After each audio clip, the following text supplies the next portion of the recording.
E aí, gente, tudo bom? Então, hoje a gente vai começar a nossa segunda etapa, começando a parte que a gente chama de Química Inorgânica Descritiva presente na nossa disciplina de Química Inorgânica 1. Professor, o que é uma Química Inorgânica Descritiva? Bem, Química Inorgânica Descritiva ela vai ser a área da Química Inorgânica que estuda as propriedades dos elementos baseados com a sua posição na tabela periódica. Então, a gente vai estudar, basicamente, comparar as propriedades periódicas do elemento, como é que elas variam dentro de cada família. Além disso, a gente vai investigar algumas propriedades, algumas aplicações dos elementos. A gente vai verificar também como sintetizar esses elementos e as reações principais desses elementos. Então, a gente vai começar hoje com o hidrogênio. O hidrogênio, gente, ele é um elemento localizado nesse tipo de tabela periódica junto com os elementos da família 1A. Apesar dessa localização, o hidrogênio ele não tem propriedades, vamos dizer assim, ele tem propriedades únicas diferentes dos demais elementos, sendo classificado como não pertencente a nenhuma das famílias. Com relação ao histórico desse elemento, como foi que esse elemento foi descoberto? Como é que o hidrogênio foi descoberto? O primeiro a perceber a presença dele foi Robert Boyle. Ao fazer reações de metais com ácido, provocou um borbulhamento, cujo gás ele era um gás inflamável. Logo em seguida, Henry Cavendish, ele observou que esse gás, quando ele era aquecido na presença de atmosfera, ou seja, de gás oxigênio, ele era inflamável. Então, por isso ele ficou conhecido como gás inflamável ou ar inflamável. No entanto, quem foi dar o nome do elemento foi Lavoisier, que repete o experimento de Cavendish, só que ele consegue perceber que durante essa queima desse gás é produzido água. Então, devido a isso, ele vai ser chamado de hidrogênio, que significa formador de água. E J. Thomson, ele demonstra que o hidrogênio vai possuir apenas um único elétron. Com relação à abundância, no universo, estima-se que o hidrogênio ele é o principal elemento que existe dentro da matéria comum. Então, dessa matéria comum, que são os átomos da tabela periódica que a gente conhece, estima-se que o universo é feito 92% de hidrogênio, sendo uma pequena parte também de hélio e o resto dos demais elementos. De onde é que fica esse elemento? O hidrogênio ele é o principal constituinte das estrelas. Então, as estrelas que estão brilhando no céu estão constantemente pegando esse hidrogênio e queimando o hidrogênio, transformando em hélio. Além das estrelas, existem outros astros colossais que também têm a presença de hidrogênio, que são os planetas gigantes gasosos. No nosso sistema solar, a gente tem 3 planetas que são constituídos principalmente de hidrogênio. Quais são esses planetas? O maior de todos, que é Júpiter, o famoso por seus anéis Saturno e o seu vizinho Urano. Todos os 3 são compostos principalmente de hidrogênio. Tem atmosfera de hidrogênio, tem mares de hidrogênio, inclusive um núcleo metálico de hidrogênio. Sim, o hidrogênio, quando ele vai para o estado sólido, ele se transforma no metal quando ele é submetido a altíssimas pressões que só são atingidas no interior desses planetas.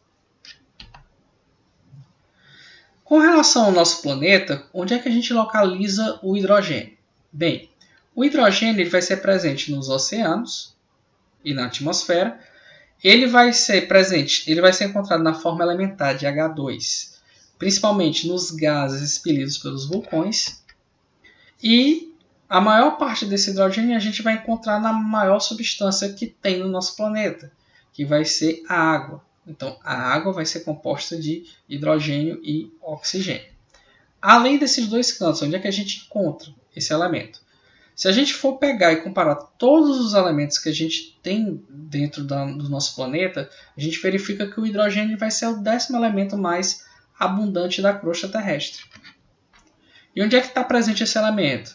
Ele vai compor substâncias inorgânicas, como os ácidos e as bases, substâncias orgânicas, os hidrocarbonetos, as funções oxigenadas, as funções nitrogenadas, e também a gente vai ter ele compondo a estrutura de macromoléculas mais complexas, como os carboidratos, os lipídios, os aminoácidos, as proteínas e os ácidos nucleicos, sendo DNA e RNA. Todas essas moléculas elas possuem hidrogênio na sua constituição. Com relação à classificação periódica ou à família que pertence ao hidrogênio, ele pode ser considerado como um elemento sem família devido às propriedades únicas que ele tem. Então, ele é relativamente reativo, ou seja, se você colocar o hidrogênio e liberar ele e ele entrar em contato com alguma faísca, ele vai entrar em combustão na presença de um comburente, como o oxigênio atmosférico. E, no entanto, ele apresenta características mistas de alguns grupos da tabela periódica. Quem são esses grupos?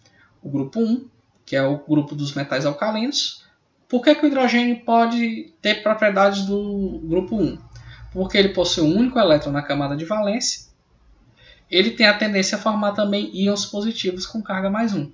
E isso são características semelhantes dos metais alcalinos. Além disso, o hidrogênio também apresenta propriedades da família do carbono. Por ser um ametal e de massa inferior ao do carbono, ele vai apresentar a camada de valência dele, que é a camada 1, ela tem metade dos elétrons, assim como todos os elementos da família do carbono. E ele vai ter uma tendência de formar ligações covalentes fortes com ele mesmo e com os átomos de carbono. Além disso, o hidrogênio ele também tem propriedades do grupo 17, que são os halogênios. Quais propriedades são essas? Ele tem baixa massa molar, sendo um gás, assim como flúor e cloro. Ele vai precisar de apenas um elétron para se estabilizar e completar a camada de valência dele, que é a mesma característica dos halogênios. E ele também, na natureza, a substância que ele se apresenta é de um gás diatômico, na forma de dihidrogênio H2. E isso é característica normalmente dos halogênios. Para adquirir estabilidade, o hidrogênio basicamente ele vai ter 3 estratégias para adquirir essa estabilidade. Como ele tem a distribuição eletrônica de 1s1, ele vai possuir um elétron de valência e ele se estabiliza usando a regra do dueto, com 2 elétrons na camada de valência. Para adquirir essa estabilidade, ele pode usar 3 estratégias. Quais são essas estratégias, professor?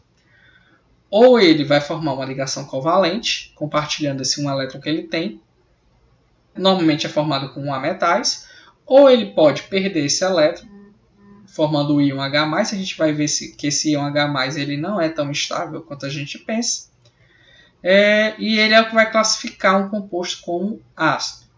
E outra estratégia de estabilização é que o hidrogênio pode receber um elétron, se apresentando como um íon H-. Em geral, esse tipo de íon ele tem que ser formado com elementos que têm eletronegatividade menor do que o hidrogênio. Quem são esses elementos? Normalmente são elementos da família 1A e elementos da família 2A. Os isótopos do hidrogênio. O hidrogênio, no nosso planeta, ele vai apresentar 3 isótopos principais, naturais. Quem são eles? A gente vai ter, vamos olhar aqui, o prótio. Certo? Aqui está em inglês, mas o nome em português vai ser prótio. O prótio ele vai ser um elemento. Ele tem o número atômico 1 para ser hidrogênio, só que ele não tem nêutrons. O segundo isótopo que ele tem é o deutério, onde você vai ter um próton e vai ter um nêutron. E a gente vai ter o trício ou trítio, onde você tem um próton e também vai ter 2 nêutrons. Então, esses são os isótopos principais. Lembre-se, o isótopo ele mantém o número de prótons, mas só varia o número de nêutrons. Com relação à abundância relativa desses elementos, dos átomos de hidrogênio que a gente tem no nosso planeta, 99,98% é prótio. Apenas 0,2% é deutério. E o trício ele vai existir na forma de traços, apenas de traços do elemento. Ele vai ser formado rapidamente na atmosfera e logo em seguida ele decai, baixando a quantidade relativa dele. Além desses elementos, a gente vai ter alguns isótopos que são sintéticos, eles são feitos em laboratório. Quem são? A gente tem o quádmium, com número de massa 4, o pêntium, com número de massa 5, e o héxium, com número de massa 6. Com relação a essa diferença dos isótopos, o isótopo ele vai influenciar nas propriedades físicas e químicas do elemento. Como assim? O que vai acontecer? Dependendo do isótopo que você tenha, o deutério ele vai ser representado pela letra D e o trício ele pode ser representado pela letra T. Então, dependendo do isótopo que você tenha, o ponto de ebulição da substância ele muda. Então, quanto mais pesado for o átomo, por exemplo, se você tem a molécula de D2 com massa molar 4,03, ele vai ter um ponto de ebulição maior. Lembrando, quando você tem um ponto de ebulição, as moléculas que estão dentro do líquido, elas têm que sair. Então, ela tem que ter energia cinética suficiente para vencer as forças intermoleculares e a força gravitacional. Então, a força gravitacional ela vai ser mgh, energia potencial gravitacional. Então, quanto mais pesado o isótopo, maior essa força gravitacional, consequentemente, você tem que ter maior energia cinética para fazer com que esses átomos, essas moléculas, entrem em ebulição. Então, o que é observado aqui? Aumentou a massa molar, aumenta o ponto de ebulição. Então, o H2 ele tem ponto de ebulição 20,6 Kelvin. O D2, que é a molécula de hidrogênio do deutério, ele vai ter ponto de ebulição 23,9 e o trício vai ter 25,2. Além disso, quanto mais pesado for o átomo, maior a energia de ligação, ou seja, você vai precisar de mais energia para afastar o átomo até que ele se separe e a ligação quebre, justamente por esse efeito da massa ser mais pesada.